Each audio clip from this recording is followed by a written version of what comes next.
Get up in it. This feels official in a way that I should no longer be a part of this. I feel like this has now reached a level of class and distinction that like I do not belong in. Oh, we're using headphones? I'm sorry. Is that I actually have to see myself? I think it was like Mark Twain who said I wouldn't want to be a member of any club that would accept me. That's how I feel. Do I listen to a podcast that would actually talk to me? Welcome to TikTok Theology, a podcast that tackles the major trending topics on social media that concern the Christian faith. I'm Megan. And I'm Steven. We know you can't form a theology in 3 minutes or less, but those videos can identify current issues. TikTok will give us the prompt, and then we'll do a deep dive. Thanks for joining us in this exploration. Hi, friends. Can you believe we're already coming to the end of season 4? Right at the end. Oh, time flies when you're having fun. Yep. Come on, somebody.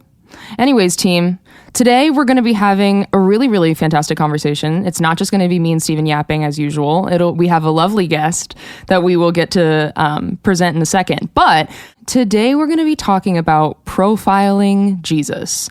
Now, that seems like one of those things that people are going to get upset about immediately. So hold on, don't get upset yet. Let us explain.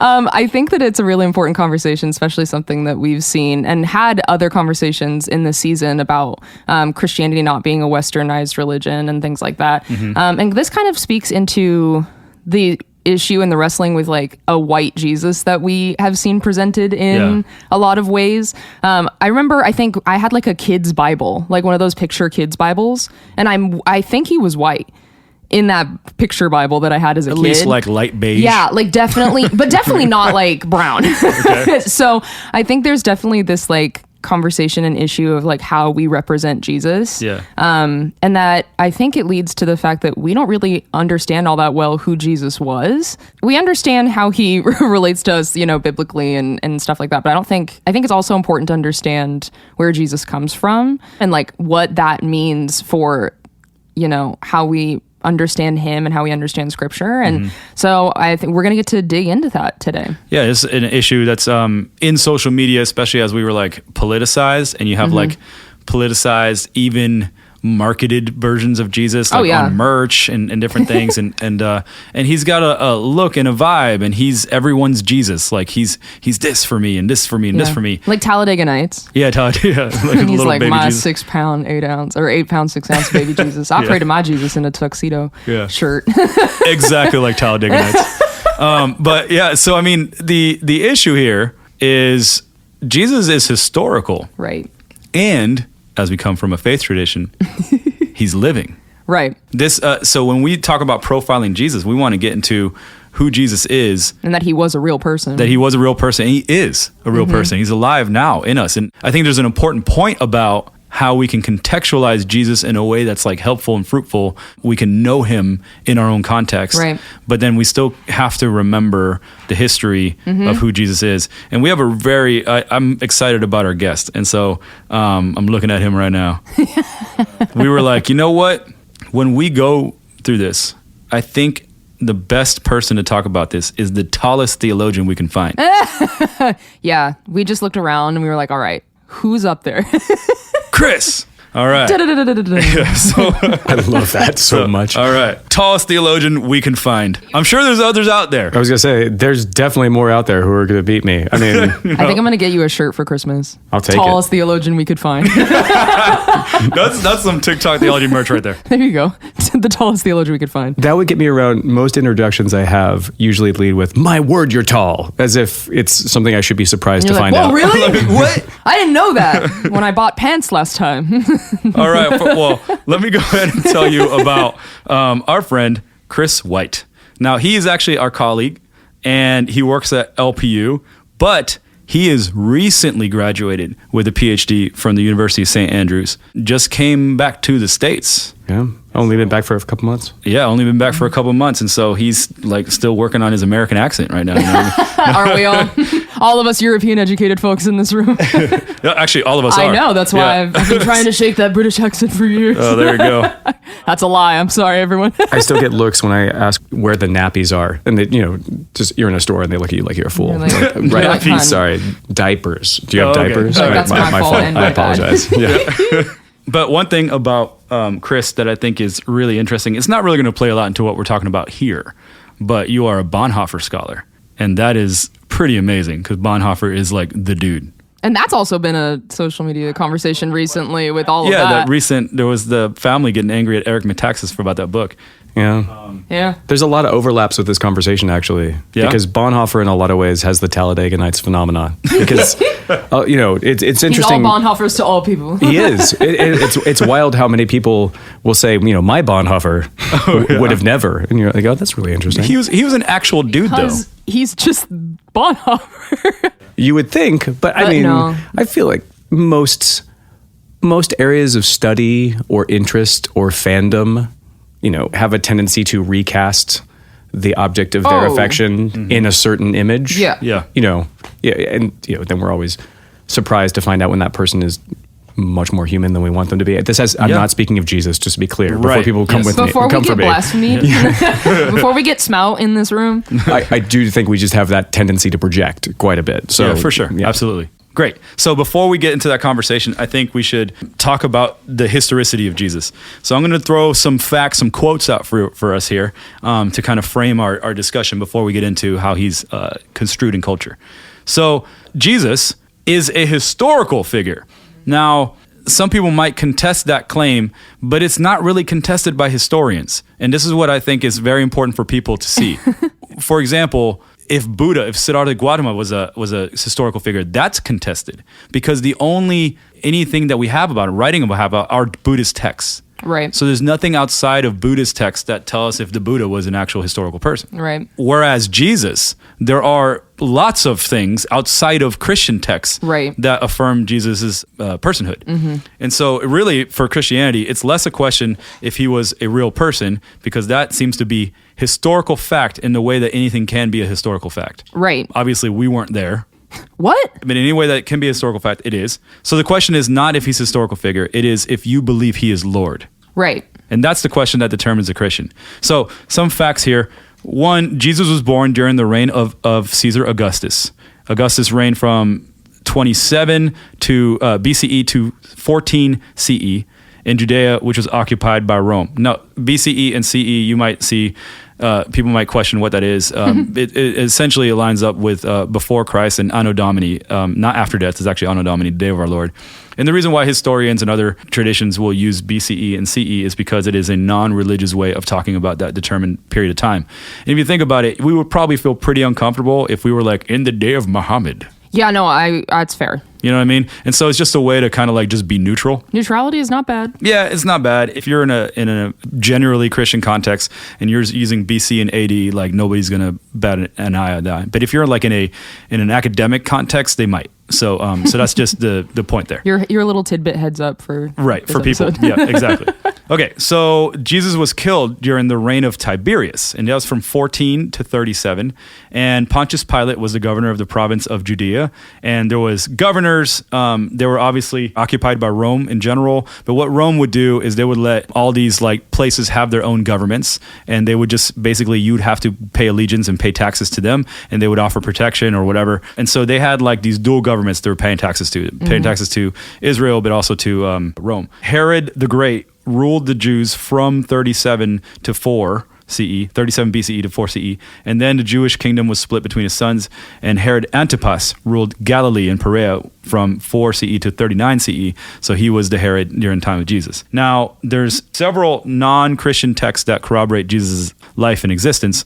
So one of the most famous is Cornelius Tacitus. Now, he's a Roman historian hired by Rome, and his job was to basically talk about all of the period from Caesar Augustus's death to the death of Nero. And he did that in the Annals. And then there's the Histories, and that's from Nero's death to the reign of Domitian, which was 96. And so he wrote both of these, and these were authoritative texts for all Roman history. Mm-hmm. In the Annals, he actually has a section where he talks about Jesus. And he says this: Christus, the founder of the name, was put to death by Pontius Pilate, procurator of Judea in the reign of Tiberius. But the pernicious superstition, repressed for a time, broke out again, not only through Judea, where the mischief originated, but through the city of Rome also. So this affirms Jesus, Christus, and the founder, and it affirms that he was put to death by Pontius Pilate, and that Christianity existed this way. And it does so in a negative light. It's actually saying it... mischief. Mischief is saying it's bad. Okay, and so then there was another one, Pliny the Younger. He was a Roman governor in Bithynia in 112, and he wrote to Emperor Trajan, and he was actually seeking advice of how to treat Christians because he kept killing them because they wouldn't recant. And so he was like... Said, hey guys, not sure what to do about this. Please comment how to so many of them are stop this dying. murder. He asked the emperor, he can't get them to curse Christ, which a genuine Christian cannot be induced to do. And so this affirms both the existence of Christ and the Christians that were being martyred. And then one of the most famous that people talk about is Flavius Josephus. So he was a Jewish priest, general, and a historian, and he was hired by Rome to write a Jewish history for them. And so he wrote the Jewish Antiquities in 94 CE. Here there's a passage about Jesus. Now, some people are wondering if it was, there's two versions of it. An older version has some less Christian sounding language, and then the other version has more Christianized sounding language in it. But even the lesser one affirms Jesus as a historical figure. But it says this. It says, now there was about this time Jesus, a wise man, if it be lawful to call him a man, for he was a doer of wonderful works, a teacher of such men as to receive the truth with pleasure. He drew over to him both many of the Jews and many of the Gentiles. He was the Christ, and when Pilate, at the suggestion of the principal men among us, had condemned him to the cross, those that loved him at first did not forsake him, for he appeared to them alive again the third day, as the divine prophets, and foretold these and 10,000 other wonderful things concerning him. And the tribe of Christians, so named from him, are not extinct at this day. That last bit was the thing that people believe was added. But before that, he was already affirmed as a historical figure, a miracle worker and stuff, a doer of miracle in the oldest version. And so right there, you have what any historian would need to corroborate the existence of a historical figure. Non-Christian accounts of a Christian figure, boom, donezo. That's not the question. The question is not, does Jesus exist? If that's, or did Jesus exist, and was Jesus a historical figure? That is a historical fact as any historical fact can be secure, you know, in the same way that Julius Caesar was a historical figure. Right. So now the question is Jesus Lord? And this is basically what makes a Christian. And we're not going to get into it and have like the tons of apologetic arguments. I think one that's pretty powerful is somebody like, well, did they, you know, remove the body, the disciples, and it was a great scheme? Well, all the disciples died horrific deaths, except for John. But he was, according to Christian tradition, boiled alive. He just didn't die. Yeah. And so he was tortured. He was tortured. He just didn't die. And so with that being said, the witness of the disciples and all the people who were actually martyred and died, that doesn't make sense logically for all of them to go through that, never recant Jesus if it was all a farce. Yeah. So that's kind of like an apologetic that we would use to kind of show the validity of it. So first, I would say, Chris, do you have any like insights or thoughts about this? What do you think about that before we get into the contextualizations? I mean, thoughts is broad. I think what you're highlighting is important because whenever we have a conversation like this, you kind of have to put your cards on the table for why you're having it. Yeah. Right. Because when we talk about who Jesus was, there have been scholarly moves by atheists to say Christ is a myth, didn't exist in history. And so you're trying to use the historical record when you make that move to try and, find evidence that supports this idea that you just had this splinter cult that came up with this idea and came up with this name and these stories, and they corroborated and were, so deluded that they're willing to be martyred. And so in that sense, when you're coming at that angle, you have to do a lot of work, right? And we talk about this. Kind of what you were saying, there's a professor of New Testament at Cambridge named Simon Gathercole, and I love this quote. He says, basically, I'm paraphrasing now, but he says, basically it doesn't matter. The question is not whether Jesus lived and then died. That's pretty settled. The question is whether he died and then lived. And that's good. I like the way that's framed. I like that way of framing it just because I think when we look at the examination of history as a way to determine whether he lived, you have to do a lot of work to pretend that the historical record doesn't corroborate that. Right. And you have to change your standard for how we determine if a historical figure lived. Right. Because we don't raise the same standard for other historical figures. So I think it's okay to be honest about that. and say, we don't have to so much question, did he, as much as we can examine what, where, how, what did this mean? Right. So it's a different set of questions. And I think the apologetic is helpful because it just kind of, it sets the table for the conversation we want to have. It kind of goes, look, are we all there? Are we on the same page? If someone says, I still don't believe it, then you have to have a much longer conversation about historical texts. Yeah. But that's not really where we're going. No, it's not. So now that we can all kind of establish that we, at least the three of us in this room and most historian friends would agree without a doubt that Jesus did live. That is, you're right, Chris, not necessarily the conversation that we're having today. So in the nature of what we're actually trying to ask and get to the deeper, conversation of behind this is, how have we characterized Jesus throughout the centuries? So I love the way you asked that, because how have we characterized Jesus points to the fact that we have characterized we Jesus. have done so. and I think that's important to own. You said that earlier about, the image of Jesus in a Sunday school Bible. Yeah. A year ago, we were looking for books for our kids that would have, would lay out the Easter story and the Nativity story. Maybe it was 2 years ago. My daughter's 4, my son's 7. Something accessible for both my daughter and my son. Yeah. And it was wild trying to find a Bible that didn't have a white Jesus in it. This isn't a new thing. Yeah. I always think it's interesting because I'm not necessarily pointing to the church when I say this, but there's a phenomenon lately where people get very aggravated if a mythical figure is misrepresented. And so famously, there was a huge debate over whether Santa was white. I actually did see that. This was animated. I mean, now, if you're talking about, Nicholas the Saint, right? Slap a heretic. That's another fun conversation. But we can talk about where he lived, but are we talking about that Santa, or are we still talking about the one who delivers presents? Because that's imaginary. And yet it was this heated conversation. Right. Yeah. But Christians broadly have a lot, for most of the last, I don't want to overstate this. It's pretty common not to think about it.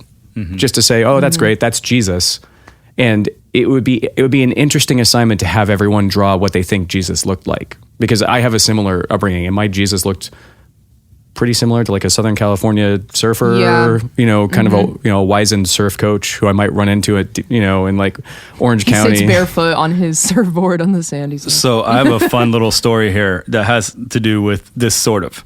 So I was a high school art teacher before I became a professor while I was working on my PhD and stuff. And one of my assignments, I was teaching them how to do portraits, and I made them, it was like, hey, you can, and they're young, they're like 9th, 10th graders. And it's like my drawing 1 class. And they were like, okay, so you guys have to get a picture printed out in black and white, and then you can draw whoever you want. It's totally up to you. I will supply an image if you don't bring one, but make sure you do. And so as a punishment, I gave them an image of me, which is hilarious. So I had like 20 students. It's like 40 students, and like half of them are drawing me, right? Well, yeah. So for 9th, 10th grade, yeah. Yeah, and so it was great. Now it's their fault. They could have drawn whoever they wanted to, but now they're drawing me. And what was hilarious, we did critiques afterwards. Everyone created me in their own image. Wow. They mixed my features with their own features. That's so funny. And so there was a version of me that looked like Drake because it was drawn by an African-American student. There was a version of it that looked Mexican because it was drawn by a Mexican student. There was I remember this one, like this little white boy, he was a little country boy. And he made me look straight up like, what's that painting? The old man and the old woman with the farmer. American Gothic. American Gothic. He made me look just like the dude from American Gothic. With the pitchfork? Yeah, with the pitchfork. Yeah. And so it was just so funny. And I told them, I was like, because one of the main keys of drawing is like draw what you see and not what you know. Your mind has already made determinations of things. The features that you've seen the most are your own. You've looked in the mirror more than you've seen anybody else. And so, and your family and people that are close to you.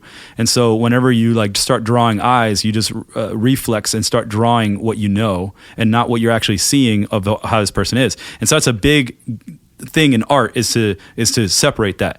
But I think that's what we do with Jesus.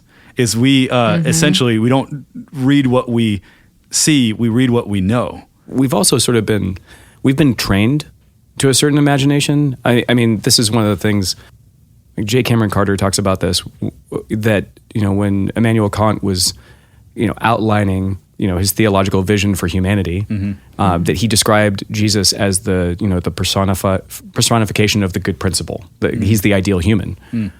But at the same time was articulating that some humans are more ideal than others, and that it happened that, Euro-Anglo humans were transcending race and all other peoples were trapped in, this excess, this particularity of race that they were trapped in. And so there is this philosophical tradition that not only does, plays on how we project, but also tries to train us that Jesus looks a certain way. And it's mapped onto this particular anthropological vision of what it means to be a good human. And so it's both, right? So we can do that, but why is it? I was traveling once and I was visiting a friend in Thailand, and I was speaking with someone who said I looked like Jesus. And I thought about that, like how far reaching this kind of enterprise is to depict Jesus as a white man, right? And so we have to own that, because there is a racialized history to it, just even as race becomes articulated as an idea that was being articulated by, broadly Christian, whether you think they were Christian or not, that's a whole different debate, philosophers and theologians who are saying, if he's ideal, if he's good, what is ideal and good? And it's mapped onto this imagination that to be European. It's interesting. Right. So there's ways where it's not just that. It's not just we project, but we're trained to project in a certain way. And I think Christians can say a lot about whether we think it's a good idea to have someone else tell us what Jesus should look like. Right. Now, to be fair, you do look a little bit like the actor from like Jim Caviezel? Chosen. No, from The Chosen. No. Yes, you do. No, I do got a little not. bit of that vibe. Not even a little bit. Because he's not white. They did a good job casting. I've been told I look like the center forward for the German national soccer team. I think I feel like that's two very different. I feel like this Thomas Muller. That's okay. You know what I'm talking about now? Yeah, I absolutely know what you're talking about. So I would say I can see that one more than I'm fairly Germanic. Perhaps. But Yeah, I mean, Albrecht Dürer's version of Jesus. You know what I mean? Yeah. Okay. I think if you guys cut your hair the same, I think you definitely would have a resemblance here to Thomas Muller. Okay. Yeah, it's funny though, because I was thinking about that. I was teaching a class on Christology, and I was I just looked for images of Jesus, and one of the first ones that popped up is this stained glass window in Dordrecht in the Netherlands, and it's not that Jesus is white, but he's blonde. Like he's really blonde. Yeah. He looks more like Patrick Swayze in Point Break than he does. Yeah. Like anyone looks who like I would imagine fisherman living in Judea under Roman rule, in the first century. And it's just interesting that and it was posted. Oh, this is a beautiful. It's interesting how little you hear people say, "Huh, he's really blonde." It's just interesting that we've been formed in a way to not even kind of recoil and think, well, that doesn't look quite right. And and I say that because a lot of times when we look at art and representation, and when people think about different historical figures or mythical figures, or they depict art in a contextual lens, there is a different response. And in that same lecture, I showed a painting by a Chinese artist who depicted Jesus' baptism, but in a traditional Chinese style. Yeah. And the response was much more, well, that looks off. And so it's interesting. Why is it that Euro-Anglo Jesus doesn't cause a reaction, but Chinese Jesus does? And that speaks to how we've been kind of trained to have a certain imaginary around what Jesus looks like. Absolutely. Yep, absolutely. Well, I didn't even think I thought genuinely Jesus was white until I went to college. Not because anybody told me that. It was just the only way he was ever depicted in places that I was. Right. Like in pictures or in, not because anyone said to me Jesus is a white man, but because that's the only thing I ever saw until I took my ancient civilizations class. And someone was like, "Hey guys, just remember that where Israel is and like what that is." And I was like, "Oh, yeah." Or at least, especially in the context that I was in, like told me in a lot of ways that Jesus was white, and I just kind of was like, "Okay." So for me, I didn't ever think about it as Jesus is white, but I saw him as a reflection of myself, and which is a little different. Like I didn't see him with like your complexion, Megan. Like I never saw that, but I did see him as like looking like a half Puerto Rican, half German. You know what I'm saying? Like just like literally like myself. Yeah. And I think there's that reflex that we have too, just from this is who you know, this is what you know. And the training, I think, is crucial, because that's like when you have other cultures that this is not what they know and they still affirm a white Jesus or something like that, then you're like, okay, we've gone beyond just kind of this natural reflex. Yeah, that's a really good point, because if you think about it, you would expect, if you went into a culture with no sort of artistic aesthetic formation on what Jesus would look like, it wouldn't be surprising for that culture to say, for their imagination of what an ancient person looked like, and you see this across art, you see this across, literature. Totally. Yeah. And that's a really great point. Like projection is perhaps not surprising. When you talked about your art project, that's what we would kind of expect with imagination. It is surprising when, communities and cultures have been given an imagination that's foreign. And, kind of it's imposed in a sense. Exactly. Yeah. It seems that projection and contextualization in a lot of ways is human. Like we just kind of do that because that's what we do. But I mean, I think the important conversation here is to ask, and I think Chris, you should speak to this, is why is it crucial to recognize Jesus as Jewish, as a man from the Levant area of in ancient Near East? Like, why is that understanding of who Jesus was important for us as believers and as Christians to, we can project and we can contextualize and stuff. In a lot of ways, that is the spiritual relational aspect of loving Jesus. But why is it important for us to remember and to integrate who Jesus really was as a person and where he was from? Okay. So that's another amazing question. So we have kind of wholesale inherited, when I say we, I'm referring to Christians in the West, Christians in, the United States, sort of the Greco-Roman metaphysical imagination of what it means to worship Jesus, right? First 400 years of the church, most of the arguments were, how can one person be God and human? And it's these metaphysical debates. Does he have a human mind or a God mind? Does he just look human or is he human? These were the debates. Right. And within that, it has a tendency to change what it means to worship Jesus into, do I have the right metaphysical idea? And I think the shame of that, and I think this is why it's important, is that the incarnation happens in time. It happens in a moment in history, and it's a part of the larger sweep of redemptive history that runs from creation all the way to the kingdom come. And in this moment in time, Jesus is actively speaking into what is happening and what will happen. And so if we don't understand what it meant for Jesus to live when he lived, to, join the history he joined, and to anticipate the future he is anticipating and when he joined it, if we don't do that, we don't mean to say this. I don't think anyone means this intentionally, but we are in our apathy saying that we don't really care what was important to Jesus. So we let him know. Scot McKnight has a book called The King Jesus Gospel, where he really, his question's really simple. He's like, if you ask any Christian what the gospel is, they'll usually lean on, for it's been by grace you've been saved through faith and not by works, so that no one can boast. Amazing. But Jesus never said that. Right. It doesn't even say anything close when he's proclaiming the good news. Right. So how do we make sense of, because of course that's the gospel, but what was the gospel for Jesus, right? It's the coming of the kingdom. It's the restoration of Israel. It's God's compassion for humanity. These are things that he's saying that are very meaningful in his time and place.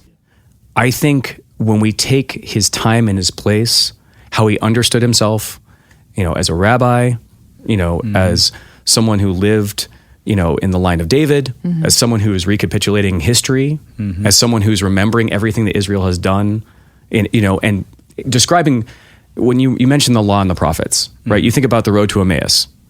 When the two, disciples are confused, he doesn't go, hey, don't worry, let me describe what the church is going to be like. Right?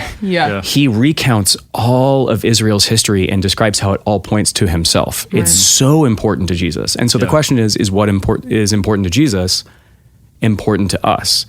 Because when we ask the question, when we're asking the question of lordship, I think it's easy to forget that these conversations are part of our worship. And so do we want to worship Jesus on his terms or ours? That's great.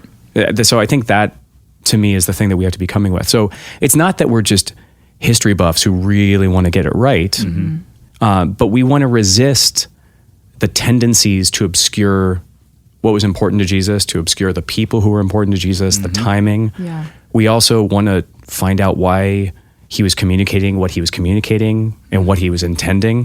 The woman at the well is a great example of this. If we don't understand Jewish Samaritan tension, that whole interaction Doesn't make sense. doesn't make sense. It's just an interesting sort of, wow, this, Cool. Jesus knows a lot about this woman and tells her, and it just oversimplifies something that's much more dramatic. Anyway, so I could go on for a long time on That's that. awesome. That's powerful. That's fantastic. That's powerful. That'll preach too.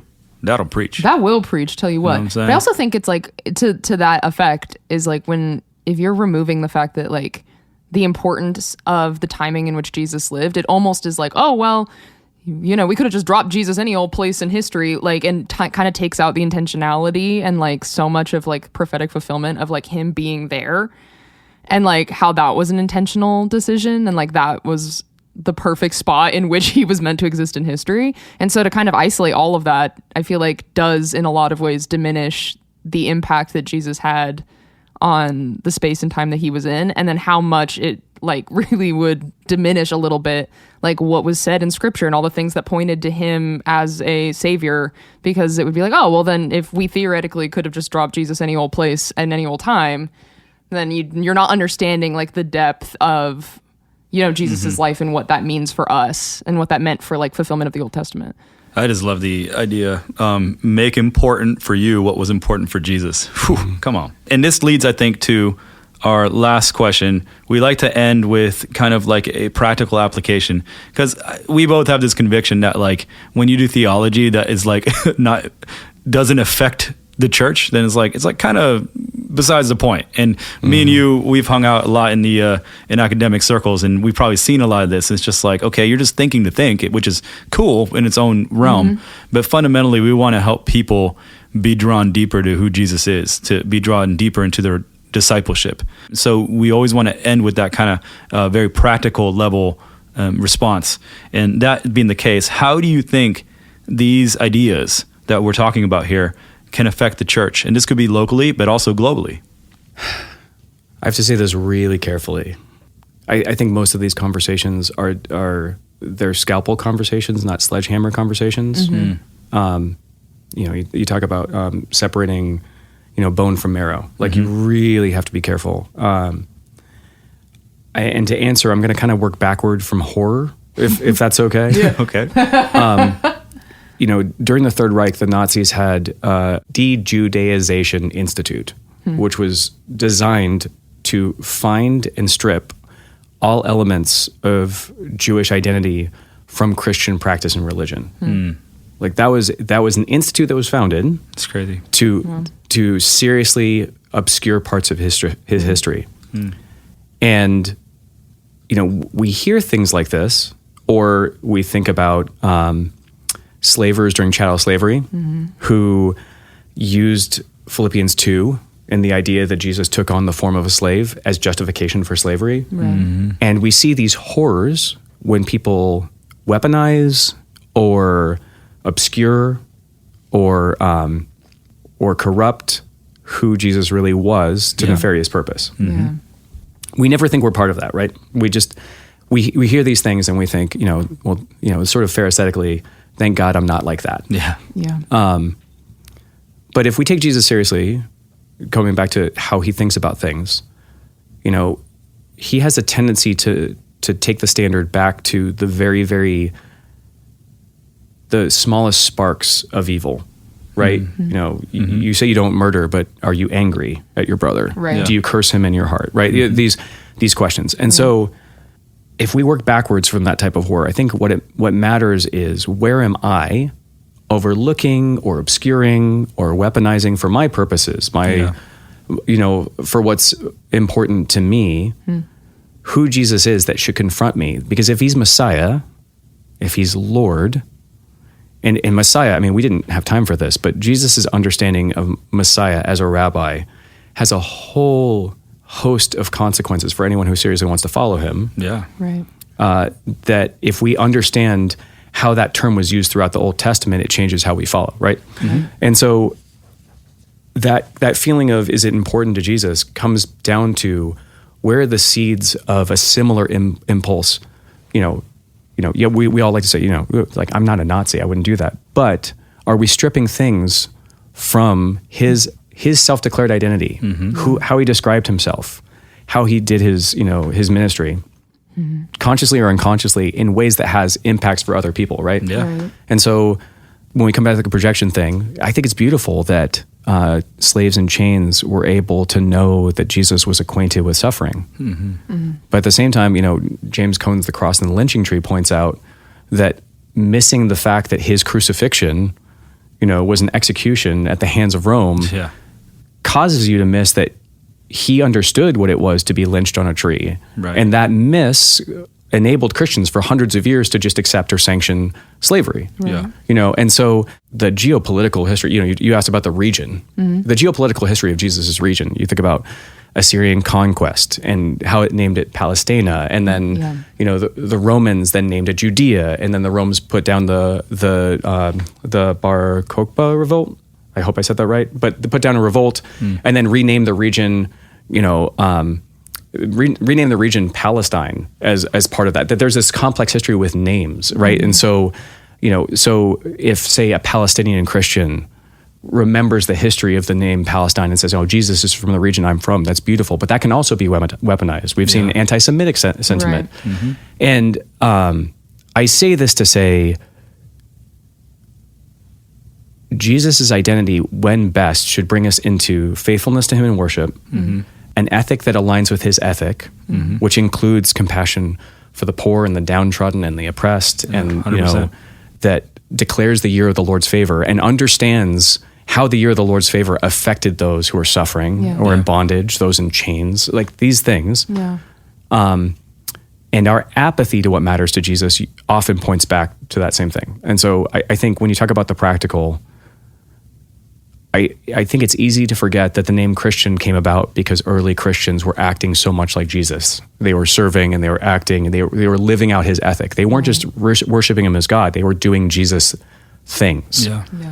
And so where have I allowed myself to ignore, miss, or project over, impose my own narrative over Jesus' story in a way that gives me permission to not act like him? And so I think, that's not the same thing as the Nazi effort, but is it a spark of evil that Jesus asks me to overcome in worship of him as I allow his self-revelation, how he revealed himself in time and place, to challenge that?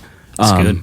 And I probably said something in there that could offend people. I just mean it genuinely. Like, what brings us into the most faithful discipleship to Jesus that worships him the most and says again and again, "Renew my mind to be like yours." That's good. That's the heart of it.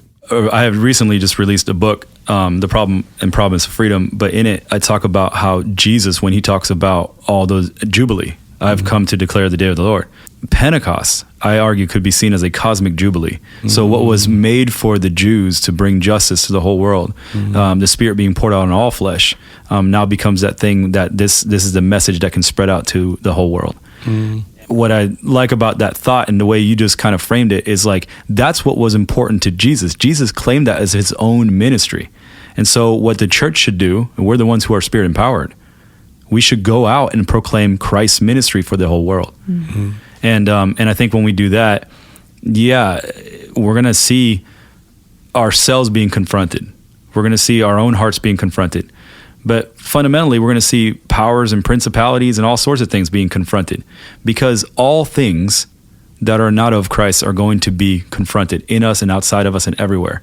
And being open and ready for that, I think is one. It's a prophetic task. It's a beautiful task that the church can do. But also, and I think what you're really hitting, that's crucial, is let's actually look at ourselves in this and see how we've been implicated by some of the same things that we might ask somebody else to check on themselves. We're out of time, but I feel like I've already had a couple of coffees with you, and we've already talked for like a long time, spilling over and getting late to class and stuff like that. But because it's so good, you're such a thoughtful, well-spoken fellow, and I think your heart for God and God's people shines through so clearly. And I think this is such an important thing, something that can be weaponized. We should look at it as not the thing that weaponizes that, but the thing that actually unifies us as we all be conformed to the image of Christ and who Christ actually is as we profile him. Not who we think he is, but who he actually is. It's good. Yeah. Thank you, Chris, for being on today. Yeah, We're so thank you. thankful for you speaking to us, preaching to the people. And friends, as always, these episodes are sponsored by LPU School of Theology and Ministry. All right. We'll see you next time. See ya.